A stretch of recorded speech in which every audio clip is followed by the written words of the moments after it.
Hi, Chris. Hi. Are you ready to introduce yourself? And Yeah. thank you. All right. Thank you. Yeah. So hi everybody. My name's Chris. I work alongside Mei Yi.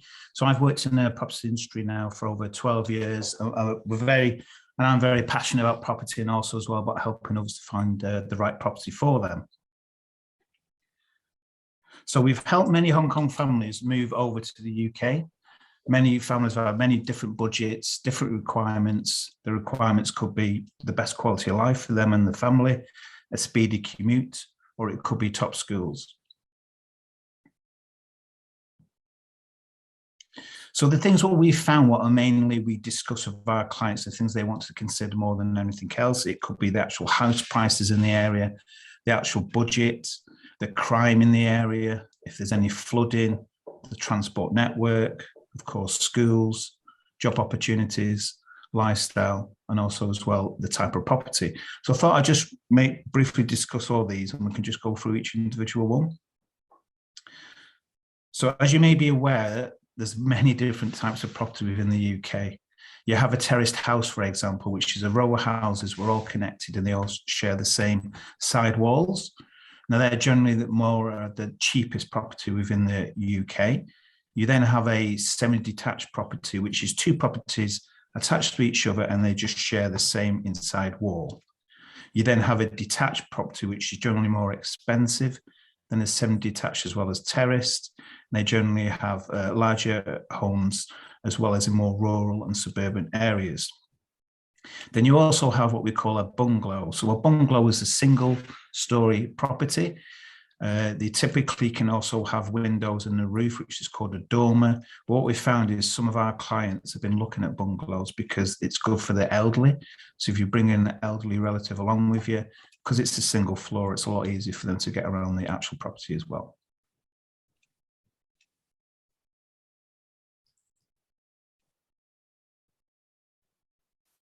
Now we do have as well a cottage. So a cottage is a not very small, but small property. They're generally in the countryside. And these in the Middle Ages and used for agricultural workers. So you tend to find more thicker walls, smaller windows to withstand the harsh weather. But you generally find they do come with quite a lot of land. And also as well, we do have blocks of flats, as obviously people from Hong Kong will be well aware, the advantages and disadvantages of obviously flats. So then we've got crime. Now we always get asked about crime and you can get a lot of various different crime data online. This one we're showing, for example, is highlighting the concentration of different crime within an area. So this is an area in Birmingham. So again, it's really good to obviously do a little bit of research on this. Something to be aware of though is some websites don't necessarily have all the up-to-date crime. So I'd always double check just to make sure it is the latest. You can also then as well look at regional prices. So you may decide now to look at a specific region. So here you can have a look at the different towns and cities. This is the northwest of England. It'll give you indication of the average asking price, the annual change in the price as well, number of transactions, and to see if the transactions have increased or actually decreased. Flooding. Now we get asked a lot about flooding, and this is a open data website where you can actually just type in any postcode or an area and it'll give you the flood analysis. So this is an area in Warrington, it's highlighting here. Obviously you can see the various different colours. This will highlight, for example, what we call an in-year event. So this is showing a 1 in 1,000-year storm and the expectations of the actual flood. But again, if you are looking at a property and possibly in the flood area, I'd always get maybe a more in-depth flood report because sometimes it's not as bad as what it may first appear. You've also got transport. Now the UK is quite good for transport links. There's 11 tram systems in the UK. They're in Edinburgh, you've got them in Dublin, London, West Midlands, Sheffield, Manchester, Tyne Wear, Nottingham, Blackpool, Glasgow. So we tend to find some clients like to be near a tram network, which is great. But then also as well, you've got a good infrastructure of rail network, as well as also various bus routes. But something else to consider as well is the reason why you're actually moving to the area. It could be you want to live in a big city because you used to obviously live with Hong Kong, or a smaller city living because you may be working there with obviously for your job opportunity. But you may want to live near a beach. You may want to live somewhere that offers a lot of sporting access. You maybe want to move there because obviously the education, and also as well, it may be possibly the countryside as well. We often get asked about employment opportunities. So what we found in the past is the most in-demand industries are generally nursing and medical, IT and computing. You've got financial accounting, engineering as well as one, blue collar, construction and biotechnology. But at the moment, there is a high demand for jobs currently in the UK, which is obviously good news. So then we look at catchment areas. So a catchment area is basically a defined geographical area, what a school will have, where the children would need to live, obviously, to attend that school. So what you find is, if you're looking for a property within a defined catchment area of a good school, generally those properties are worth more than what you find with a property that is not in the geographical area.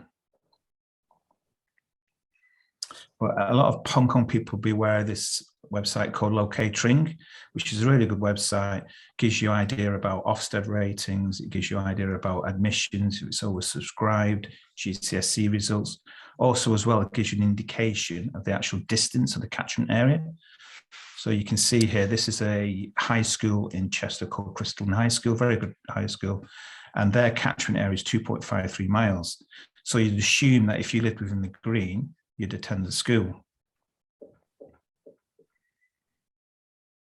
However, this is a live data from this year of where generally the pupils live for Crystal High School. So in the red, that's where majority of actual students live. Yellow is less likely than green. Again, less likely again with that. Now, we always advise and we always check ourselves is the council's website.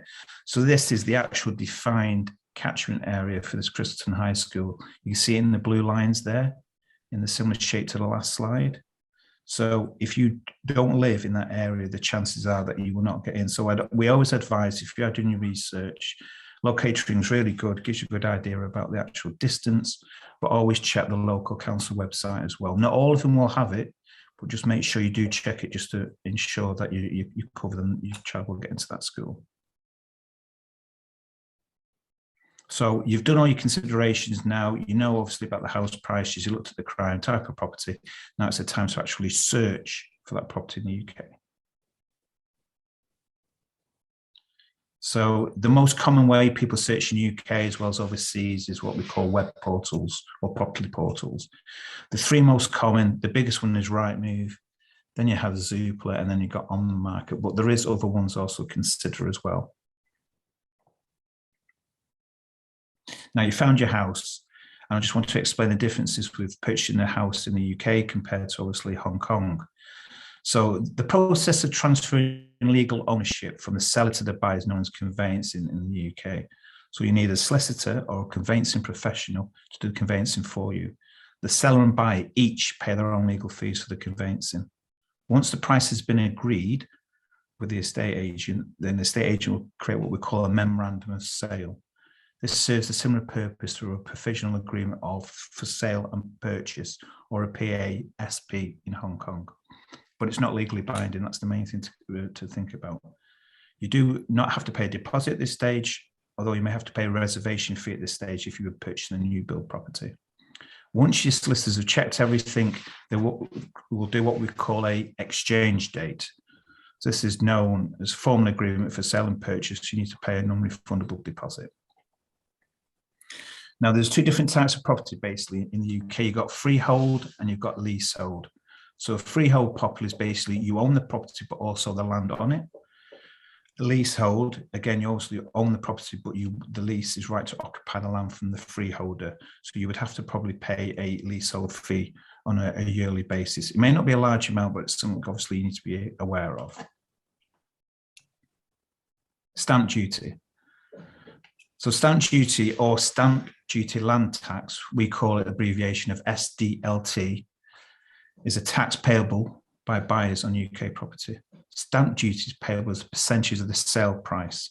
So if you already own a property in the UK, you'll have to pay an additional 3% of the SDLT. And if you're overseas buyer, it's a non-residential rate SDC of 2%. So again, that's something to bear in mind with stamp duty.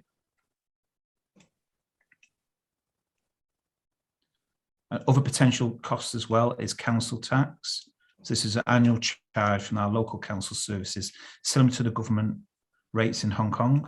It's based on the value of your property, and if you're renting, that's usually paid by the tenant as well. Service charges is then something obviously with the flats as well. So you're looking at rental now. So this is things to consider if you're looking for rental property first, because some of our clients do move over and then rent for a year. So if you're looking at a deposit, so each one you pay a deposit. If the annual rent is less than £50,000 a year, the maximum deposit you would need to pay is 5 weeks. So always ensure it never goes over 5 weeks. Then you need to consider how long your tenancy is going to be. Minimum is usually 6 months, but generally in the UK, it's a 12-month agreement. But we are finding that landlords and estate agents are asking for Hong Kong renters to pay the full 12 months in advance. Then consider which area you're looking to move in, and do you have the documents ready? So if you are looking at getting the documents ready, look at immigration status, your credit history, and identity as well. So let's just look at the current market analysis. So this is what I've looked at for the last 12 months in regards to rolling. So for example, you can look at the biggest one we've got is Northwest, which is 12% increase year on year. Southwest has done well in regards to property sales. London has suffered quite a lot this year, only increase of 4.3%. So again, just do some work and analysis on this. Again, you can look at it from a, sorry, next slide. Yeah, so then you can look at it from again, from regional analysis. Look at, obviously we've got here is the average asking price, the annual change, number of transactions, as well as the difference in change on the transactions as well. The next slide is interesting as well, because basically it's taken a lot less time now to actually purchase a house than what it did in the past.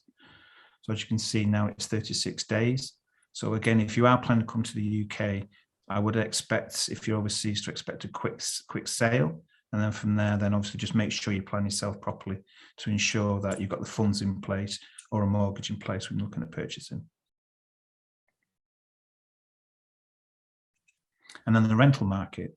So overall, the rental market's seen a 6% increase in rental fees. London is 1.6, and the rest of the UK, excluding London, is 4.6%.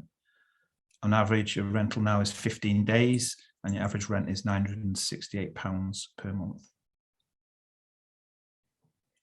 I thought it'd be interesting to highlight this as well, because COVID has hit the cities hard in regards to the high street shops. But what this is indicating really is it's looking at footfall as well as spend. And this is done by the Centre for Cities and Locomiser. So the small and medium sized and large towns have recovered well. The large cities, however, are struggling because obviously there's an upward trend in remote working. So if you are looking obviously at these different areas, for example, York, you can see there's a lot more spend in York than there was previously compared to maybe larger cities. So I'd just like to say thank you. If you've got any questions obviously regarding Hong Kong, I live in the UK. May's child actually goes to an independent school. So yeah, by all means, if you have any more questions, then please get in touch or drop a message in the chat. Thanks.